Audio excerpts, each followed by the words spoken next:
it's Larry here of Xbox Live's Major Nelson here with Pete Hines from Bethesda Software to celebrate Fallout 4. Pete, nice to see you. Good to see you as well. Now, you know I'm a fan of Fallout. When Fallout 3 came out, I played it over 100 hours, probably closer to 120, 130. So I know a lot of people are excited about Fallout 4. I'm really excited about Fallout 4. Tell us what we can expect with Fallout 4 in terms of some of the new enhancements. I mean, at the core, what's fun about Fallout is the basics, right? It's this world that gets blown up, and you emerge into this post-apocalyptic world that has its own unique vibe. There's a post-apocalyptic is now a big thing in entertainment, and there's lots of different takes on it. Fallout has a very unique one. It's worse than I thought. You're suffering from hunger-induced paranoia. Perhaps I can whip you up a snack? So you take that setting and that tone and that vibe, and then you let the player loose into it and let them do whatever they want. And I think a lot of the stuff that we've added to Fallout 4 is building on, previous Bethesda Game Studios titles like Skyrim, like Fallout 3, and figuring out more ways to give the player choice. One of the things from Fallout 3 that everyone remembers was this crazy weapons you could craft. I assume we're going to have some of that in Fallout 4 as well. For sure, yeah. There's a whole wide variety of weapons. All of the weapons in the game can be modified. Melee, guns, so there's a core set of weapons. There's probably 50 or so, but then all of those basic types can be modified in just a ridiculous number of ways, depending on whether you want to take this pistol and make it more like a sniper weapon, or you want to make it more for close range. And every mod has its sort of pluses and minuses in some cases, so you can decide you want to do more damage at a sacrifice for range, or to less accurate but a wider spread on something like a shotgun. So again, it really sort of caters to you deciding how you want to play the game, how you want to modify your weapons, what kind of character you want to play, who you want to be. Or you can ignore all that stuff. You don't have to build a mod at all. You can just buy and sell what you want, scavenge things from the world, and find cool new stuff off of people and decide to use that. So it's not a requirement. The game is always about you playing the way you want. You mentioned mods, and mods are a huge part. A different type of mods are a huge part of Bethesda and PC gaming. Yep. And you guys were on stage at E3 this year announcing that mods are coming to Xbox One. That's really exciting. It's a big deal. It's something that Todd has talked about for years, since back on Morrowind in 2002, and wanting to. It's something we've always supported with all the BGS titles. To do it in a way that's easy. I get asked this a lot on social media and Twitter. This is not about, you have to have a PC and you have to do it yourself. The idea is you go to play the game, there's a menu option, you click on it, and there's just a bunch of stuff for you to download, and you click on the stuff that you want and you start playing a game with these new mods. So we want it to be a really streamlined, fun experience. There's still specifics that we have to work out. It's part of our post-launch plan, but certainly something super excited for our fans and to be working with you guys on. I want to reel it back a little bit and talk about the gameplay itself. The VAT system, a huge part of Fallout 3. What have you done to enhance the VAT system for Fallout 4? Well, the initial idea, and it was funny, the 7th anniversary of Fallout 3 was this past week, or 10 days ago. Right. One of the things I remembered was Emil Pagliarulo, who's the lead designer of Fallout 3 and now Fallout 4, and Todd Howard, sort of acting out the idea of VATS before it was ever in the game, and they're sort of jumping around and freezing. And do this, and then the guy's head blows off, and the idea for VATS was always to kind of heighten the experience of combat and to make it a little bit more tactical, where it wasn't always in real time. With Fallout 4, you still have that ability, but they've pushed it a little bit so that it no longer stops time. In Fallout 3, when you hit the VATS button, everything would freeze until you made all of your choices. Now things move in kind of a slow time state, so you still have the ability to do tactical, but you can't just sit there and do nothing forever. Like, guys are still attacking you, they're still shooting you, the mole rat is still trying to eat you, so... The death claw. Right, so you've got time to be a little bit more tactical and strategic and figure out what targets you want to, aim for, and what body parts you want to aim for, but there is a little bit of a time pressure there, which I think helps just keep up the intensity of combat. That it's not like you can just press it and kind of sit back and be like, okay, I have however much time I need. That the game is still demanding you make some choices and take some actions, and so it keeps up the pace and intensity of combat. When you made Fallout 3, and I was playing Fallout 3, I just remember those magical moments I would have where you're walking through the wasteland and you're walking for a minute or two and there's not much going on, you're picking up bottle caps, and then you encounter these, whether it's a small community of bandits or we were just talking before earlier, about the spaceship that crashed, and you're like, what's going on here? Right. Can we expect more of those in Fallout? Absolutely. I mean, I think a big part of our games, when you look at the Elder Scrolls, and here in the case of Fallout, that the world itself is perhaps the most important character. One of the great things about Fallout 3 that I'm sure you'll remember is coming across like an abandoned house and going in there, and some of just the immersive storytelling, like finding a skeleton in the bathtub with a toaster and an empty bottle of whiskey, and just sort of being able to kind of chuckle to yourself at the story that just got told there. Nobody gave you any dialogue. There wasn't anything to happen. That guy's not even alive, but you can kind of see the picture that the level designer is painting for you there of this person coming to their obviously intended demise. There is so much stuff in our world. It's really mind-boggling, to the point where there's nobody on our team that knows everything that's in the game. There's simply too much. There's too much stuff. There's too many things that we've put into the game for anybody to know about all of it. So even for the devs, who are making and putting this stuff in, they still find things that surprise them. And I think that's part of the fun, is finding these stories, these characters, these factions, and experiencing them. And they're all sort of standalone experiences that make the game more fun and make you feel rewarded for exploring and finding these things that are out there.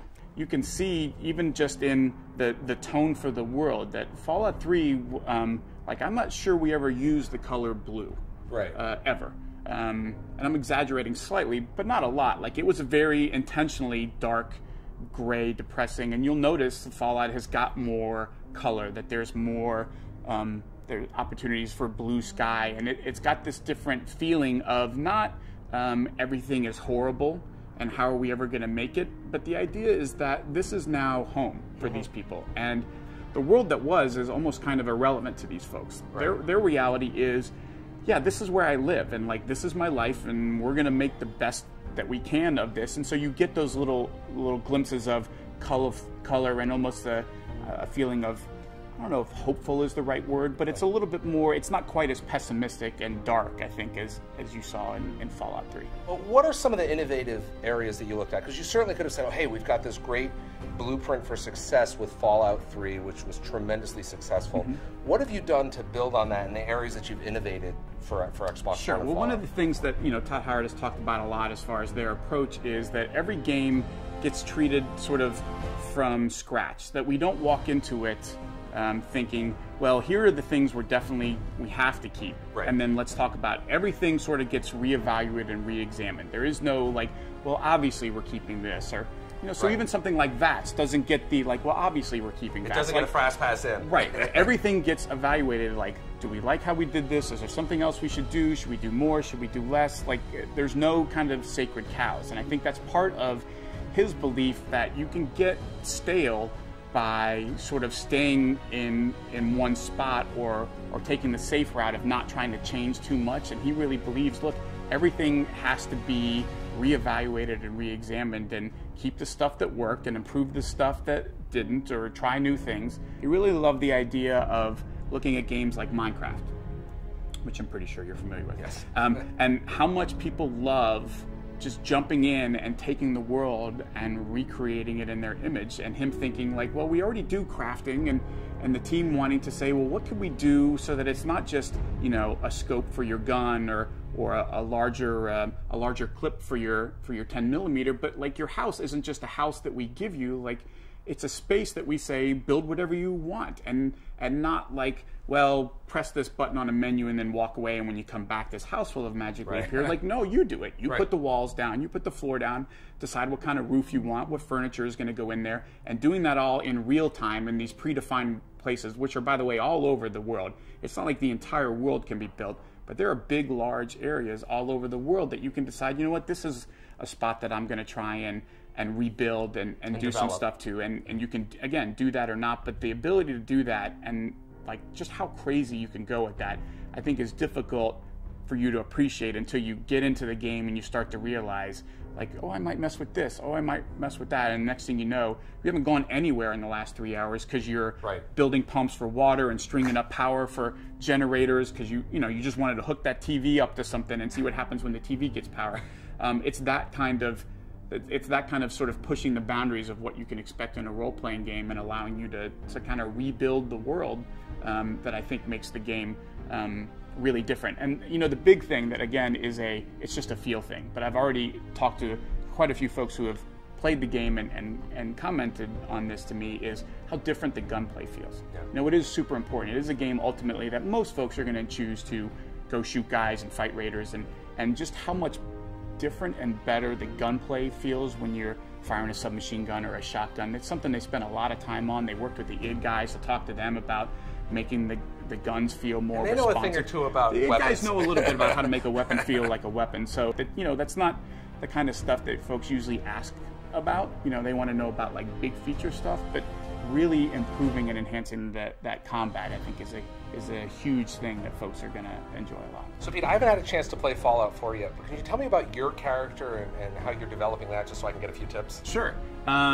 You know, we start you off and you have 28 points to assign to your specials, which are your base attributes, strength and perception.